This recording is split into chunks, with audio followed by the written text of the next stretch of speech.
నమస్తే welcome to our channel నేను మీ Anil. Andhra Pradesh deputy CM Pawan Kalyan గారి సోదరుడు నాగబాబుకి మరి రాజ్యసభ ఎంపీగా అవకాశం కల్పించాలని అంటూ పవన్ కళ్యాణ్ కోరినట్టు కూడా తెలుస్తూ ఉంది. గతంలో కూడా జనసేనకి ఎంపీ ఇవ్వాలని కూడా పార్లమెంట్ ఎలక్షన్స్లో మరి ప్రయత్నం చేసినప్పటికీ మరి అధిష్టానము కొంత బీజేపీకి టీడీపీకి అయితే ఇచ్చిన దాఖలాలు అయితే చూసాము. దానిలో భాగంగా నాగబాబుకు కూడా అప్పుడు పార్లమెంట్ ఎలక్షన్స్ అప్పుడు ఒక ఎంపీ సీటు ఇవ్వాలి అని కూడా పవన్ కళ్యాణ్ కోరిన దాఖలాలు కూడా చూసాము.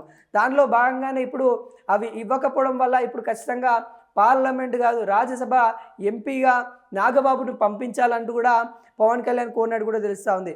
రాష్ట్రంలో ఖాళీ అయిన 3 రాజ్యసభ స్థానాల్లో ఒకటి కేటాయించాలని కోరనట్టు సమాచారం వస్తూ ఉంది.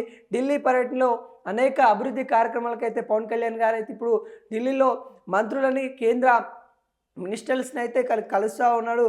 అదేవిధంగా తను ఏదైతే మినిస్టర్గా చేపడుతున్న శాఖలు ఉన్నాయో వాటికి సంబంధించిన నిధుల కోసము, గ్రామీణకు సంబంధించిన నీటి సరఫరా కోసము, అదేవిధంగా రోడ్ల కోసము మరి కేంద్ర గవర్నమెంట్ నుండి కొంత బడ్జెట్ తీసుకొని రావాలనే నేపథ్యంలో మరి పవన్ కళ్యాణ్ గారు ఢిల్లీకి వెళ్ళారు. అదేవిధంగా కీలక నేతగా నిజంగా జనసేనలో కీలక ప్రచారకర్తగా నాగబాబు గారు అయితే ఎలక్షన్ మూమెంట్లో చూసాము. అదేవిధంగా నాగబాబు అనే కాదు మెగా ఫ్యామిలీ మొత్తము మరి ఎలక్షన్స్లో మరి వెళ్ళి ప్రచారం చేసిన దాఖలాలు కనబడ్డాయి. సాయి తరుణ్, తేజ్ కాంచలి, నాగబాబు అదేవిధంగా సంబంధించిన కుటుంబ సభ్యులు అయితే అందరూ వెళ్ళి కూడా మరి జనసేనకు మద్దతు తెలిపి జనసేన పవన్ కళ్యాణ్ విజయంలో పాలు పంచుకున్నారు. ఇంకా ముఖ్యంగా నాగబాబు గారు అయితే మరి సోదరుతోనే ఉంటూ ప్రతి పాదయాత్ర చేసినప్పుడు కానీ లేకుంటే తను ప్రజల్లోకి వెళ్ళినప్పుడు కానీ నాగబాబు గారు దిశానిర్దేశం చేస్తూ అదేవిధంగా జనసేనలో కీలక నేతగా మరి నాగబాబు గారు అయితే ఉన్నారు. తను ఏదైతే తన తమ్ముడి విజయంలో నాగబాబు గారు అయితే పాల్పంచుకొని చాలా ప్రజల్లోకి వెళ్ళిన దాఖలాలు కూడా ఉన్నాయి. గతంలో తనకి ఎంపీ సీట్ ఇవ్వాలని కూడా కోరినప్పటికీ కానీ అప్పుడు నాగబాబు ఇవ్వకపోవడము ఇప్పుడు పెద్దల సభకి అడుగు పెట్టాలి అన్నట్టు కూడా జనసేన నేత మరి పవన్ కళ్యాణ్ చూస్తూ ఉన్నారు. పార్టీ కోసం పనిచేశాడు, ప్రస్తుతం ప్రధాన కార్యదర్శిగా ఉన్నాడు. సార్వత్రిక ఎన్నికల్లో అనకాపల్లి పార్లమెంట్ స్థానం నుంచి పోటీ చేయాలని నిర్ణయించుకున్నాడు.